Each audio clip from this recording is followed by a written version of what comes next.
noi riteniamo che da un lato sia stato fondamentale la tenuta economica per quanto riguarda i conti pubblici, che ci ha messo nella condizione di oggi di essere osservati da altri paesi come un esempio e un modello.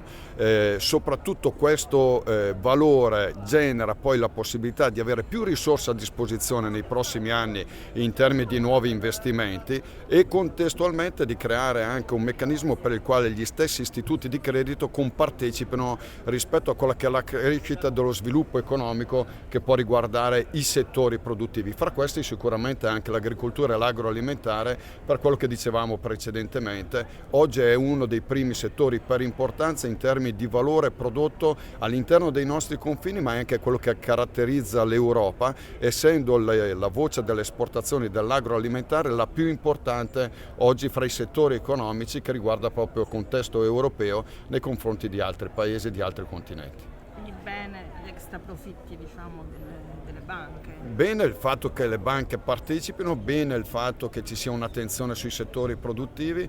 Noi una delle proposte che abbiamo portato è anche il tema del costo dell'energia, che in Italia ci penalizza in modo significativo rispetto a quelli che sono i nostri principali competitor a livello europeo. Penso alla Francia, alla Germania, alla Spagna, dove hanno un costo energetico decisamente più basso rispetto al nostro. Non a caso noi abbiamo chiesto come Coldiretti di far rientrare la filiera agroalimentare fra i soggetti energivori, che non è solo un'attenzione per quanto riguarda un risparmio economico della filiera stessa, ma diventa una risposta rispetto alla difficoltà che alcune fasce della nostra popolazione attraversano in termini di possibilità di acquisto di generi alimentari. Se andiamo a contenere quelli che sono i costi per le produzioni, andiamo a mantenere invariati i costi dei prodotti posti in vendita e questo, ripeto, diventa una risposta concreta rispetto a quello che è un bisogno delle fasce più deboli della popolazione.